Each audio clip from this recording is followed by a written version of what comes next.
तब आप तेरा पवित्र आत्मा आज इन लोगों की जिंदगियों में इस बाइबल टीचिंग के द्वारा बड़े कार्य करें, वचन को समझें, वचन के ज्ञान को लें खुदावंद, और बड़े काम अपनी ज़िंदगी में होते हुए देखें।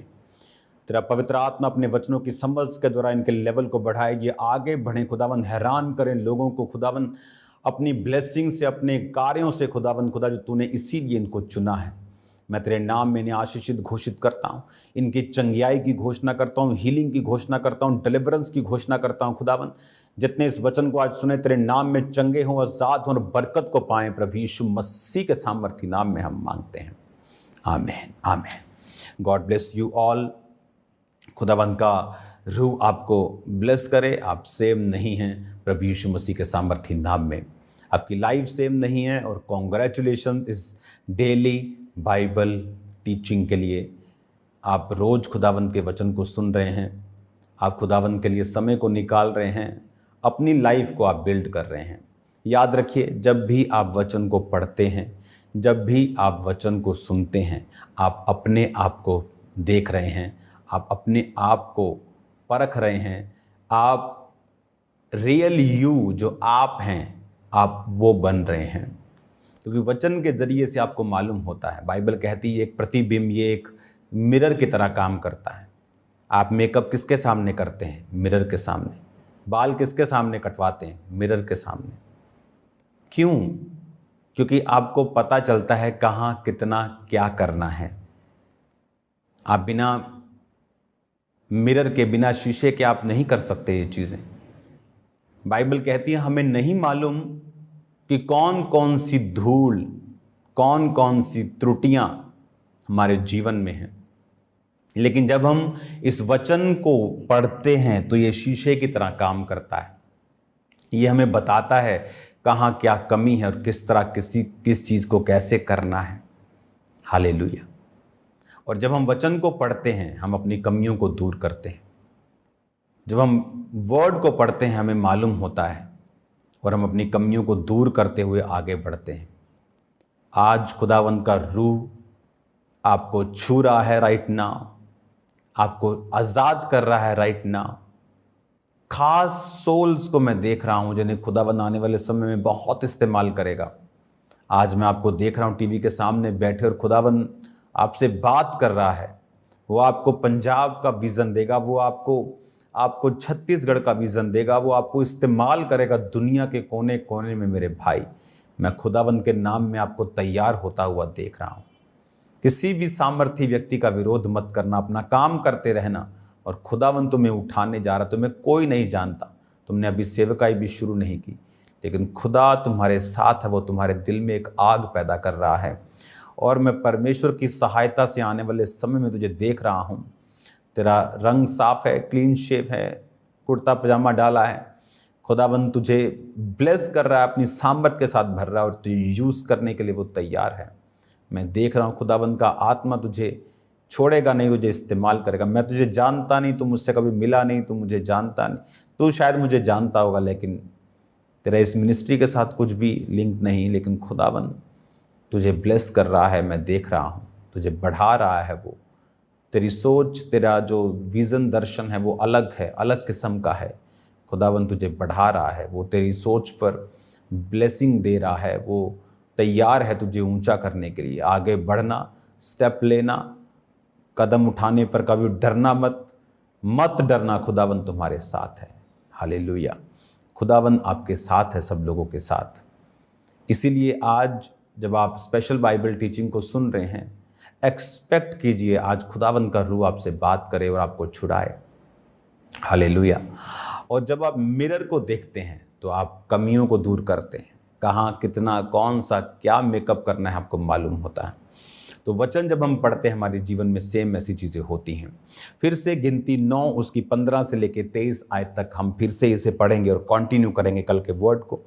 जिस दिन निवास जो साक्षी का तंबू कहलाता है खड़ा किया गया, उस दिन बादल उस पर छा गया और संध्या को वह निवास पर आग सा दिखाई दिया और भोर तक दिखाई देता रहा।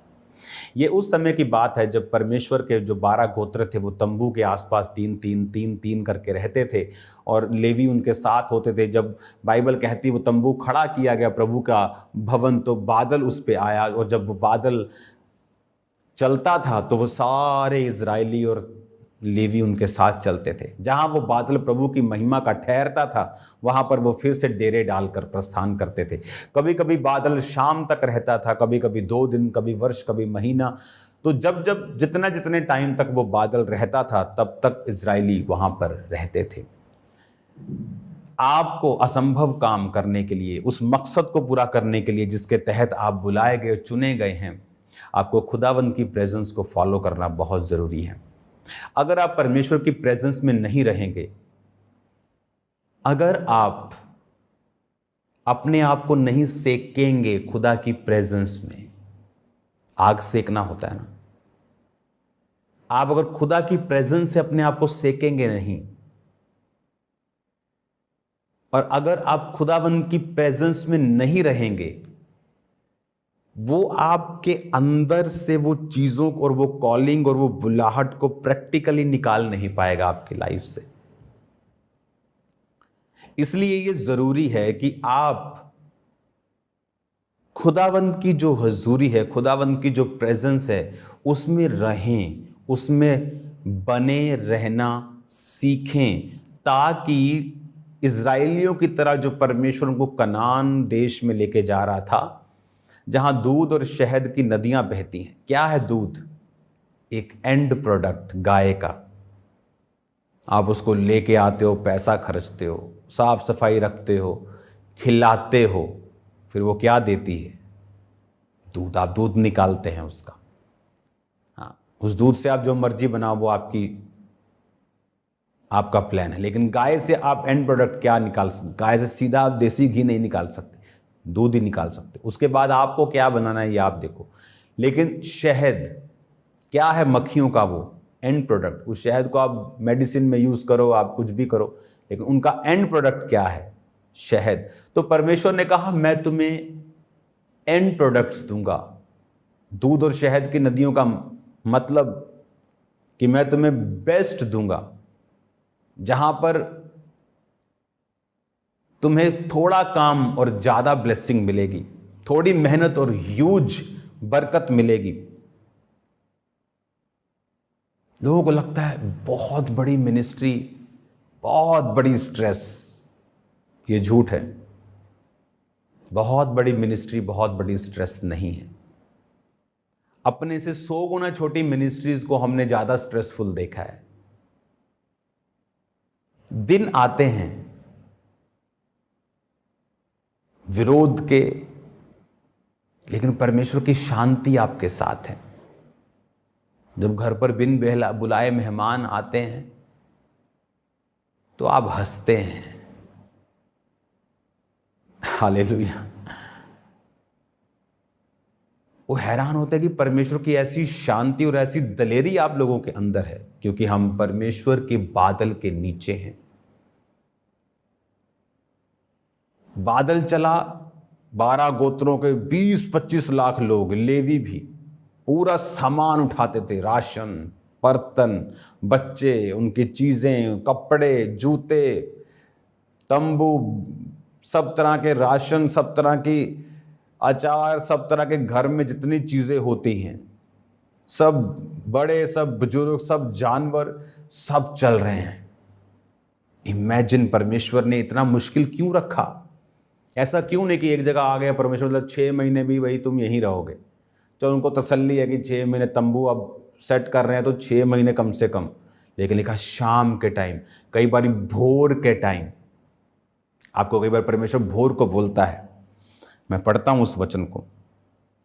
कभी कभी बादल संध्या से भोर तक रहता, जब वो भोर को उठ जाता था तो वो प्रस्थान करते थे। 21 आयत लिखा, जब वो भोर को उठता था तो वो प्रस्थान करते थे। जब भोर को उठता था तो प्रस्थान करते थे। भोर मतलब क्या? भोर मतलब कि बाइबल कहती है कि मैं सुबह को तुझे पुकारता हूं। कि कई बार परमेश्वर आपको 3 बजे सुबह उठाता है, चल प्रार्थना कर। आप बोलते हो परमेश्वर क्या है इतना टाइम, मुझे सोना है, 4 बजे प्रार्थना कर, रात को प्रार्थना कर। क्योंकि परमेश्वर की प्रेजेंस में बने रहने का एक प्राइस है। जिनको लगता है कि वो ना प्रेयर करते हैं, मुंह उठाया कॉलेज, मुंह उठाया पार्टी, मुंह उठाया दोस्त और बोलते हैं मैं क्रिश्चियन। हाँ, आई एम ए क्रिश्चियन। खुदा मेरे साथ है, उसकी प्रेजेंस मेरे साथ है। उन्हें मालूम ही नहीं कि खुदा उनके साथ नहीं है। वो नाम के पीटर जॉन क्रिश्चियन हैं, लेकिन खुदा उनके साथ नहीं है। खुदा उनके साथ है जो उसके बादल के नीचे हैं, क्योंकि खुदावन की प्रेजेंस में चलने का एक प्राइस है। शाम को आए, तंबू खड़े किए, बैठे और लिखा भोर को फिर बादल चला। फिर बच्चों को उठाया, चलो उठो चलें, बादल चल पड़ा आगे, और फिर वो चल रहे हैं। नींद में बच्चे चल रहे हैं, किसी ने उठाया हुआ है कि प्रभु ये क्या हो रहा है हमारे साथ। 2 दिन तो रहता, नींद तो पूरी करने देता। लेकिन परमेश्वर उन्हें ट्रेंड कर रहा है। स्पिरिट के हिसाब से चलना आसान नहीं है। इसलिए बाइबल कहती है कि आत्मा के द्वारा जब तुम शरीर की क्रियाओं को मारोगे तो तुम जीवित रहोगे। हालेलुया। उसकी प्रेजेंस में, परमेश्वर के जब आप हुजूरी में रहेंगे तो परमेश्वर आपकी जिंदगी से बेस्ट जो आपके लिए सोचा, जो आपकी बुलाहट है, उसको निकाल पाएगा। आदम जब तक डीप स्लीप में नहीं गया, परमेश्वर उसकी पसली से हवा को नहीं निकाल सका। अगर आदम जागा रहता और बोलता परमेश्वर ये क्या कर रहा है तू, और मुझे दर्द तो नहीं होगा, ये जो तूने निकाला है इसकी जगह कुछ लगाएगा भी, तो 100 सवाल डिस्ट्रैक्ट होता वो। परमेश्वर जब तक उसे गहरी नींद में नहीं ले गया, उसके अंदर से हवा जो उसके लिए सबसे जरूरी थी निकाल नहीं पाया। इस दुनिया में आपका सबसे बड़ा हेल्पर कौन है? आपका पार्टनर। आप जानते हैं, अगर आपका पार्टनर आपके दर्शन में आपके साथ नहीं, आप 50% हैं। मोस्टली लोग अपनी वाइफ से नहीं बनती, अपने हस्बैंड से नहीं बनती। क्या बिजनेस करते हैं वाइफ को मालूम तक नहीं, क्या काम करते हैं वाइफ को पता तक नहीं। बताकर अगर आप देखेंगे, और वाइफ के अंदर भी इतनी अगर पाचन शक्ति हो कि बताने के बाद आप उसको मिसयूज ना करें, तो आप देखना आपका घराना कितना बेटर होता है। और अब प्रेजेंस में रहना, बादल के नीचे रहना, आदम उसकी प्रेजेंस में था तो परमेश्वर ने वो निकाला जो उसके लिए जरूरी था। आप कब डीप स्लीप, यानी कब आप सरेंडर कब होते हैं? जब आप प्रेयर्स में होते हैं। आप आधा घंटा प्रार्थना में बैठते हैं, अभी भी आपको काम याद आ रहे हैं, आपको शरीर की बातें याद आ रही हैं, आपको कन्फ्यूजन्स हो रही है, डर लग रहा है। लेकिन जैसे ही आप आधा घंटा, 1 घंटा, 1.5 घंटा, 2 घंटा, आपका डर फिनिश हो गया प्रेयर में, आपने सरेंडर कर दिया, समर्पण कर दिया, परमेश्वर के हाथों में सब कुछ सौंप दिया, आप फ्री हो गए, तभी परमेश्वर उस समय को यूज़ करता है और आपके बेस्ट को निकालता है। हालेलुया। आपको ये बात समझ होनी चाहिए। जब मेरी लाइफ में ये सेवकाई 2011 की ये बात है, मैं हैप्पी नहीं था। लोग बढ़ रहे थे, आई थिंक हजारों लोग हो चुके थे, 5-10 हज़ार, कितने, काफ़ी हजार। सबसे बड़ी चर्च हो चुकी थी मेरी पंजाब लेवल में, सबसे बड़ी चर्च 2011 में। लेकिन अभी भी वो सिस्टम इस्टेब्लिश नहीं हो पा रहा था। मैं हैप्पी नहीं था, और आगे जाना है। मैं देश से बाहर गया 21 दिन के लिए, संडे छोड़ दिया, थर्सडे छोड़ दिया, और मैं प्रेयर करता रहा कॉन्टिन्यूस। कई बार इतना ज़्यादा मेरे पे वो प्रभाव हो चुका था, क्योंकि मैं एक रूम में था, तो स्मार्टफोन तब आई थिंक थे, लेकिन अभी स्टार्ट ही हुए थे, अभी उसका क्रेज़, उसका नॉलेज लोगों को नहीं था। मेरे पास स्मार्टफोन नहीं था तब। ऐसा लगता कि ये शायद कच्ची चीज़ें, ये ख़राब हो जाएंगी, दूसरे टिक वाले फ़ोन बेस्ट है। तो वो एक अच्छा सा फ़ोन मेरे पास था।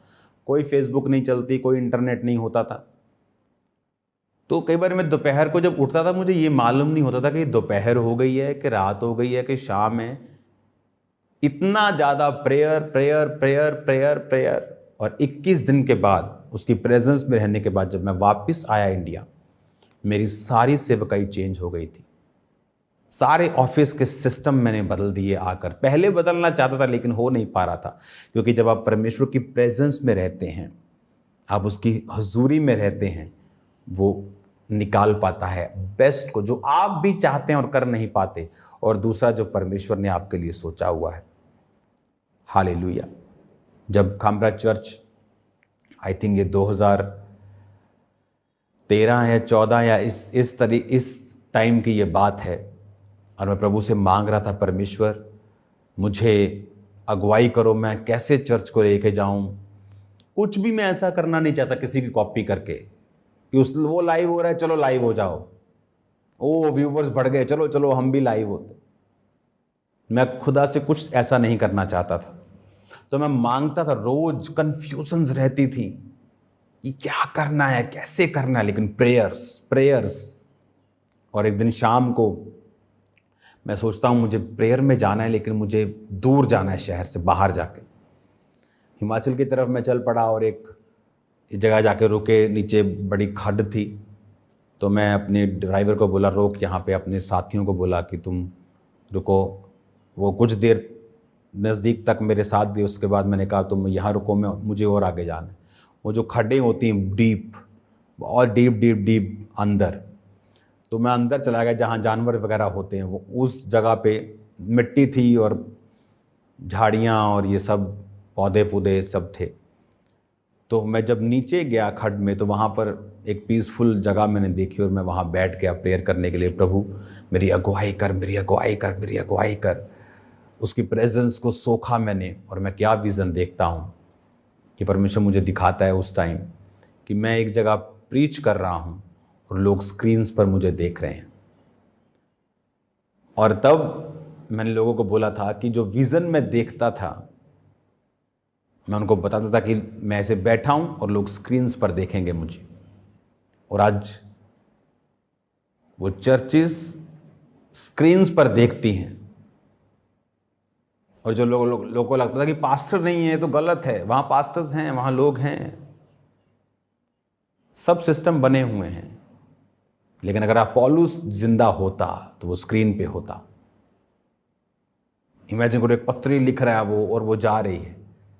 अगर उसके पास इंटरनेट होता तो दुनिया बचाता वो। हालेलुया।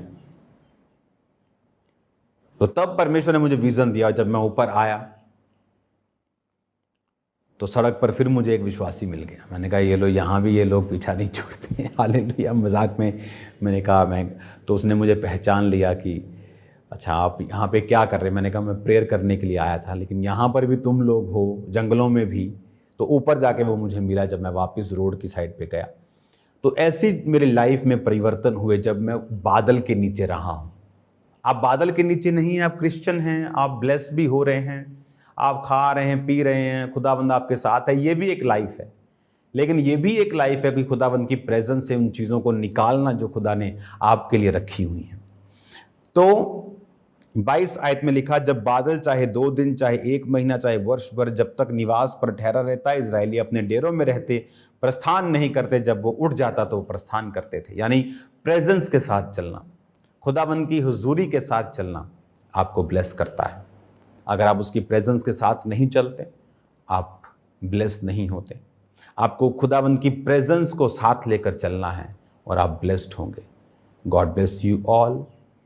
खुदाबंद आपको बरकत दे, वो आपको ब्लेसिंग दे। इस वचन के ज़रिए से आप बहुत बड़ी बड़ी ब्लेसिंग्स को पाएं।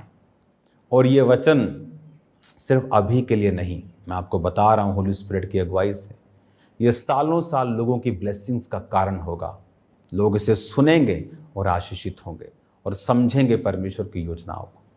God bless you all. खुदावंद के हाथों में मैं आपको सौंपता हूँ।